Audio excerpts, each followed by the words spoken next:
चेहरा अब साफ हो गया है और इसके साथ ही लोगों की दहशत भी बढ़ती जा रही है, क्योंकि ये वही तालिबान है जिसका इतिहास कट्टर मजहबी मान्यताओं पर आधारित रहा है और सरकार के मुखिया मौलाना हसन अखुंद को ऐसे ही काले कट्टर इतिहास के लिए जाना जाता है। अफगानिस्तान में 20 साल बाद एक बार फिर जिस तालिबान सरकार का गठन होने जा रहा है, उसका मुखिया एक ऐसे रहस्यमयी शख्स को बनाया गया है जिसका नाम अफगानिस्तान में विनाशकारी सोच से भरा हुआ है। जिस शख्स का चेहरा पिछले 2 दशकों में किसी ने नहीं देखा, जिस शख्स का नाम अब तक चली अमेरिकी जंग से लेकर तालिबान की वापसी तक चर्चा में नहीं आया, वो अखुंद तालिबानी सरकार का मुखिया बनकर 2001 का वही काला इतिहास दोहराएगा। ये वही मुल्ला मोहम्मद हसन अखुंद है जो अमेरिका ही नहीं बल्कि यूएन की लिस्ट में मोस्ट वांटेड आतंकी के तौर पर दर्ज है। वो 20 साल पहले तालिबान सरकार में मंत्री परिषद का उपाध्यक्ष था। इसी ने 2001 में अफगानिस्तान के बामियान में बुद्ध प्रतिमाएं तुड़वाई थी। बुद्ध प्रतिमाओं को तोड़ने का आदेश जारी करते हुए मुल्ला मोहम्मद हसन अखुंद ने उनको इस्लाम के खिलाफ बताया था। काबुल से करीब 200 किलोमीटर दूर उत्तर पश्चिम में बामियान घाटी बौद्ध धर्म का केंद्र रही है। बौद्ध सन्यासी अफगानिस्तान के पहाड़ी इलाकों में बौद्ध कला और संस्कृति लाए। 6ठी शताब्दी के लाल रेतीले पत्थर की बड़ी बड़ी चट्टानों को तराशकर बुद्ध की 2 प्रतिमाएं बनाई गईं। एक प्रतिमा 38 मीटर और दूसरी प्रतिमा 55 मीटर ऊंची थी। लेकिन 2001 में जब तालिबान सत्ता में आए तो उन्होंने बुद्ध की दोनों प्रतिमाएं तुड़वा दी। उस वक्त दोनों प्रतिमाओं को डायनामाइट लगाकर उड़ाया गया था। इतना ही नहीं, तालिबान लड़ाकों ने बुद्ध प्रतिमाओं पर तोप से गोले भी दागे थे। अफगानिस्तान में बनने जा रही तालिबान सरकार का चेहरा जैसे जैसे उजागर हो रहा है, वैसे वैसे ही उनका नकाब भी उतरता जा रहा है। तालिबान भले ही खुद को बदला हुआ बताए, लेकिन सच तो ये है कि ये वही पुराने तालिबान हैं जिन्हें इस्लाम के अलावा हर धर्म से ऐतराज है। अपने धर्म को लोगों पर थोपने के लिए वो पहले भी धार्मिक हमले करते रहे हैं और धार्मिक निशानियां मिटाते रहे हैं।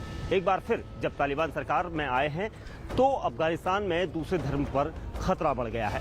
तालिबान की विनाशकारी हरकतों की गवाही संयुक्त राष्ट्र की 55 पेज की एक रिपोर्ट भी देती है। रिपोर्ट में बताया गया कि किस तरह अफगानिस्तान के उत्तरी और पश्चिमी हिस्सों पर नियंत्रण करने के लिए तालिबान ने अपने ही लोगों का कत्लेआम किया। रिपोर्ट के मुताबिक 1996 से लेकर 2001 तक के बीच वहां 15 बड़े नरसंहार हुए। ये कत्लेआम रक्षा मंत्रालय या फिर खुद मुल्ला उमर के जरिए करवाया गया। तालिबान अपने ही देश में शरिया कानून के नाम पर जुल्मों की सारी हदें पार कर रहे हैं। दावा किया जाता है कि 20 साल पहले भी अपनी सरकार में उन्होंने गैर मुस्लिम महिलाओं पर भी अजीबोगरीब कानून थोपे थे, जिनके मुताबिक हिंदू और सिख महिलाओं को खास मार्क वाले पीले रंग के कपड़े इसलिए पहनाए जाते थे कि वो अलग से पहचान में आए। उन्हें ये भी ताकीद रहती थी कि वो मुस्लिम से एक फासले पर चलें, उनके साथ बातचीत या मेल जोल नहीं करें। तालिबान कितने विनाशकारी हैं, इसका अंदाजा अमेरिका के वर्ल्ड ट्रेड सेंटर पर हुए आतंकी हमले को देखकर भी लगाया जा सकता है। 20 साल बाद अफगानिस्तान में वापसी के साथ ही तालिबान चाहते थे कि उनकी छवि बदले, लिहाजा उन्होंने झूठे दावे किए। लेकिन सरकार बनने के पहले ही हर तरह जुल्म और आतंक की जो खबरें सामने आई, उसके साथ साथ कट्टरपंथी के हाथों में अफगानिस्तान की कमान सौंप दी गई। अफगानिस्तान में तालिबान को ताकतवर बनाकर उन्हें देश की सत्ता तक पहुंचाने के बाद पाकिस्तान अब अपने असली मकसद की तरफ बढ़ने लगा है। कश्मीर में आईएसआई ने एक ऐसे आईएसआईएस मॉड्यूल को एक्टिव किया है जो कश्मीर समेत कई राज्यों में आतंकी गतिविधियों को अंजाम देने की साजिश में जुटा है। अफगानिस्तान में तालिबान के लिए सत्ता का रास्ता तैयार करने के बाद पाकिस्तान ने एक बार फिर कश्मीर में साजिशों का रुख किया है। खुफिया सूत्रों के हवाले से खबर है कि पाकिस्तान ने आईएसआईएस के साथ मिलकर कश्मीर में बड़े आतंकी हमले की प्लानिंग की है। खुफिया एजेंसियों के सूत्रों का दावा है कि कश्मीर और कर्नाटक में सक्रिय आईएसआईएस के एक मॉड्यूल वॉइस ऑफ हिंद की आतंकी साजिश का पर्दाफाश हुआ है। उसमें आतंकी संगठन इंडियन मुजाहिदीन भी शामिल है, जो अफगानिस्तान में मौजूद आईएसआईएस के आतंकियों के संपर्क में है। खुफिया एजेंसी की खबर है कि आतंकी भीड़ भाड़ वाली जगहों को निशाना बना सकते हैं। आतंकी संगठनों की कोशिश है कि भारत को ज्यादा नुकसान पहुंचाया जाए, ताकि आईएसआईएस और इसका साथ देने वाले आतंकी संगठनों की ताकत दुनिया को दिखाई जा सके। बताया जा रहा है कि मौजूदा वक्त में जम्मू कश्मीर में करीब 200 आतंकवादी सक्रिय हैं। इनमें विदेशी और स्थानीय आतंकवादी दोनों शामिल हैं। सूत्रों के मुताबिक आईएसआई के निर्देश मिलते ही वो किसी खतरनाक घटना को अंजाम दे सकते हैं। यही नहीं, खबर है कि पाकिस्तान की खुफिया एजेंसी आईएसआई बड़ी तादाद में कश्मीरी लड़कों को भड़काकर उन्हें आतंकी संगठनों से जोड़ने की कोशिश में जुटी है। बताया जा रहा है कि पिछले 2 महीनों में कई कश्मीरी लड़कों को ऑनलाइन भड़काकर उन्हें आतंकी संगठन से जोड़ा भी गया है। सूत्रों से मिली जानकारी के मुताबिक इस साल 31 मई तक 79 कश्मीरी लड़कों के आतंकी संगठनों में शामिल होने की खबर है। भारत की सुरक्षा एजेंसियों को इस बात की भी आशंका है कि IS खुरासन, लश्कर और जैश आतंकी संगठन इस काम में ISI की मदद कर रहे हैं। ISI के मंसूबों को देखते हुए भारतीय सुरक्षा एजेंसियां सक्रिय हैं।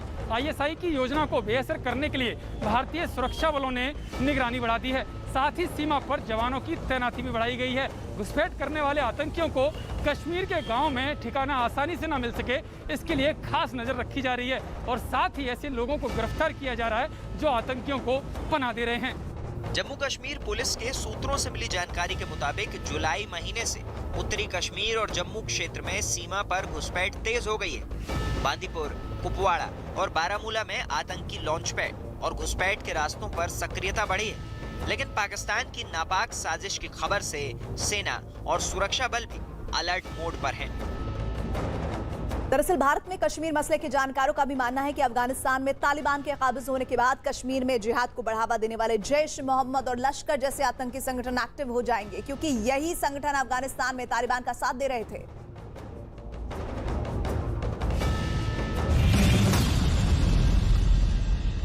श्री राम जन्मभूमि अयोध्या ने जैसे इस बार यूपी के सियासी उफान को खुद में समेट लिया है, इसीलिए हर राजनीतिक दल की कोशिश है कि वो अयोध्या की धुरी से जुड़कर अपनी चुनावी धार को तेज कर सके।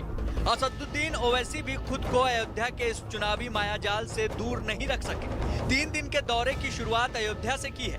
बंगाल और बिहार की तरह इस बार उनकी सियासी जमीन भले ही अलग है, लेकिन राग वही है, मुस्लिम तुष्टीकरण। हम लड़ेंगे इलेक्शन, हम किसी के गुलाम नहीं है, जर खरीद गुलाम नहीं है कि उनको जिताएंगे। हम बहुत 60 साल से सबको जिता रहे, हम जीतेंगे इंशाल्लाह। उत्तर प्रदेश का मुसलमान जीतेगा।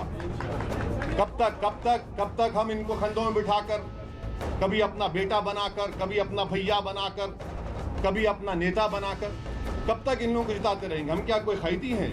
संकेतों और संदेशों की सियासत में खासी दिलचस्पी रखने वाले ओवैसी मुस्लिम वोट बैंक को लेकर थोड़ा कंफ्यूज नजर आते हैं। पहले तो उन्होंने पोस्टर्स में अयोध्या की जगह जानबूझकर फैजाबाद लिखवाया ताकि तुष्टीकरण की चाशनी को वोटों के रंग में रंगा जा सके। फिर विवाद बढ़ा तो दोबारा फैजाबाद को अयोध्या करवा दिया। ओवैसी इस बात को अच्छी तरह समझ चुके हैं कि यूपी में बिना तुष्टीकरण के ना ही वो अच्छे से चुनाव लड़ पाएंगे, ना ही वोट बैंक को जुटा पाएंगे।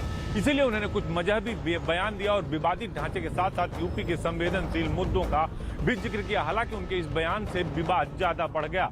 ओवैसी ने मुस्लिम तुष्टीकरण को हवा देते हुए गैंगस्टर अतीक के परिवार को अपनी पार्टी का हिस्सा बना लिया। विरोधियों का कहना है कि ओवैसी ने ऐसा जल्दबाजी में वोट बैंक की राजनीति के चलते फैसला लिया है। अब ओवैसी चाहते हैं कि मुसलमानों के एक मुश्त वोट उन्हें मिल जाएं, सत्ता में हिस्सेदारी मिल जाए। मुख्यमंत्री नहीं तो कम से कम डिप्टी सीएम की कुर्सी पर मुस्लिम नेता विराजमान हो जाए। वहीं बीजेपी नसीहत दे रही है कि ओवैसी अयोध्या आए हैं तो तुष्टीकरण को भूल जाए। अगर कोई यतीमी और लाचारी के माहौल और मायूस हो रहा है तो वो उत्तर प्रदेश का मुसलमान है और मंजलिस ये चाहती है कि आप जमहूरियत को मजबूत करें। इसी अयोध्या में 6 दिसंबर को हमने भी देखा, सारी दुनिया ने भी देखा क्या हुआ। आज उसका जिक्र करने से डरते हैं सेकुलर पार्टी के लोग, जिक्र करने से डरते हैं, डरा कर और हासिल करते हैं। अयोध्या का नाम लेने से पहले लोग कतराते थे। अयोध्या जी प्रभु राम की जन्मस्थली है और वहाँ पूरी दुनिया के लोग आते हैं और मैं स्वागत करता हूँ कि अयोध्या से वो आ रहे हैं और मैं तो ये भी उनसे रिक्वेस्ट करूंगा जाकर के प्रभु राम का आशीर्वाद लें। अयोध्या से वो शुरुआत कर रहे हैं। अभी मैं बात कर रहा था कि जिस तरह से हमारे आरएसएस चीफ आदरणीय मोहन भागवत जी का बयान आया है, उसको अनुसरण किया है शायद उन्होंने, इसीलिए वो अपने पूर्वजों की धरती से अपने इलेक्शन कैंपेन की शुरुआत कर रहे हैं। हम सब अपने पूर्वजों को याद करते हैं और इसीलिए वो अयोध्या आ रहे हैं। उनका स्वागत है। AIMIM ने यूपी में 100 या उससे ज्यादा सीटों पर चुनाव लड़ने का दावा किया है। यूं तो ओवैसी का जोर इस बात पर है कि मुस्लिम और ओबीसी समेत पिछड़ा वर्ग के वोट बैंक में भी सेंध लगाई जाए, लेकिन जहां तक पिछड़ों का नेतृत्व करने वाले क्षेत्रीय दलों का सवाल है तो ओवैसी का मुस्लिम और पिछड़ों वाला गठबंधन किसी मंजिल तक नहीं पहुंच सका है। इसलिए यूपी में ओवैसी की चुनावी राह आसान नहीं होगी। वैसे खुद कह चुके हैं कि वो भारतीय राजनीति की लैला हैं और गठबंधन के लिए उनके पास कई मजनू हैं, लेकिन यूपी में अब तक सियासी लैला का ऐसे मजनू के साथ गठबंधन नहीं हो सका है जो वोट बैंक के ध्रुवीकरण का जादू कर सके। राष्ट्रीय स्वयंसेवक संघ के सरसंघ चालक मोहन भागवत ने हिंदू और मुसलमान को लेकर बड़ा बयान दिया। उन्होंने कहा कि हिंदुओं और मुसलमानों के पूर्वज एक ही थे और हर भारतीय नागरिक हिंदू है। समझदार मुस्लिम नेताओं को कट्टरपंथियों के खिलाफ मजबूती से खड़ा होना चाहिए। राष्ट्रीय स्वयंसेवक संघ के सरसंघ चालक मोहन भागवत का बयान एक बार फिर सुर्खियों में। पुणे में आयोजित एक कार्यक्रम के दौरान मोहन भागवत ने कहा कि हिंदुओं और मुसलमानों के पूर्वज एक ही थे। हम भारत के हैं, हम भारत माता के पुत्र हैं, हम समान पूर्वजों के वंशज हैं, हम सबको स्वीकार करने वाली उदार भारतीय संस्कृति के वंशज हैं, विरासतदार हैं। अपने जीवन से उसको बढ़ाना, भारत को बड़ा करते हुए सारी दुनिया को सुख शांति देना, ये हमारा जीवन कार्य है। आरएसएस हिंदुओं और मुसलमानों को एक दूसरे के करीब लाने की कोशिश कर रहा है। सरसंघ चालक मोहन भागवत के बयानों से बात झलकती भी है। वो बार बार ये बात जोर देकर कह रहे हैं कि हिंदू और मुसलमान अलग हैं ही नहीं, ये दोनों एक है, सिर्फ पूजा पद्धति का फर्क है। सोमवार को एक बार फिर मोहन भागवत ने कहा कि हिंदू और मुसलमान दोनों के पुरखे एक ही हैं और हिंदुस्तान में रहने वाला हर भारतीय हिंदू ही है। यूपी सरकार में मंत्री मोहसिन रजा ने संघ प्रमुख के इस बयान को एक सूत्र में पिरोने वाला बयान बताया। ये उनका बयान, जो आरएसएस चीफ का बयान है, वो हमको एक सूत्र में बांधता है। उन्होंने हमारी संस्कृति की तरफ इशारा किया है, जो हिंदुस्तानी संस्कृति है, भारतीय संस्कृति की तरफ इशारा किया है। हमारी संस्कृति हिंदू है और हम सब उसी संस्कृति में, हमारे पूर्वज भी बड़े हुए हैं, पले बढ़े हैं, रहन सहन खान पान हमारे पूर्वज भी। इसलिए अगर आप देखें तो महाभारत और रामायण हमारा इतिहास है। तो ये बयान हमको एक सूत्र में बांधता है। एक एकता का प्रोग्राम रखा गया था और गलतफहमी दूर करने का प्रोग्राम रखा गया था और उन्होंने काफ़ी अच्छी बातें की। हम लोग ने कभी आज तक मोहन भागवत साहब का स्पीच नहीं सुनी थी। आज स्पीच सुन के लगा कि यार वो भी हमारे जैसे सोच रखने वाले, एकता की सोच रखने वाले आदमी हैं और बहुत फ्रेंडली। आधे घंटा बात की, अपन आधा घंटा लगाने के कैसे चला गया आधा घंटा। जबकि बीएसपी और एसपी ने संघ प्रमुख के इस बयान पर सियासी रोटियां सेकना शुरू कर दिया। श्री मोहन भागवत ने कहा है कि हिंदुओं व मुसलमानों के पूर्वज एक ही हैं, लेकिन इस बारे में मैं उनसे ये पूछना चाहती हूँ कि यदि हिंदुओं व मुसलमानों के पूर्वज एक ही हैं तो फिर आरएसएस व इनकी बीजेपी यहाँ हर स्तर पर मुसलमानों के साथ सौतेला रवैया क्यों अपना रही है। हर व्यक्ति हिंदुस्तानी है, चाहे वो किसी भी जात धर्म का हो, वो हिंदुस्तान के लिए जीता मरता है, हिंदुस्तान को आगे ले जाने की बात करता है, हिंदुस्तान से प्यार करता है। किसी और को बताने की जरूरत नहीं है। ये हिंदुस्तान में अनेकता में एकता है और हिंदुस्तान के साथ हर व्यक्ति खड़ा है और मुझे लगता है हिंदुस्तान से प्यार करने वाला व्यक्ति सिर्फ हिंदुस्तानी है। वहीं मोहन भागवत के इस बयान ने एआईएमआईएम प्रमुख असदुद्दीन ओवैसी को भी मुखर होने का मौका दे दिया। ये गोल मोल की बात हमेशा भगवत करते हैं। कभी बोले डीएनए हमारा एक है, लिंचिंग करने वाला गलत है। ये एक ही सांस में ये तो हमेशा रंग बदलते रहते हैं ना अपना। कभी एक बात बोलते हैं, कभी एक बात बोलते हैं। ये तमाम के तमाम संघी लोग जो होते हैं वो हिस्ट्री बड़े वीक होते हैं। हिस्ट्री अगर पढ़ लेते तो मालूम होता कि वेस्ट कोस्ट पर इस्लाम पहले आया, इन्वेडर से नहीं आया। ये पहली बार नहीं है जब संघ प्रमुख मोहन भागवत ने हिंदू और मुसलमानों को करीब लाने वाला बयान दिया है।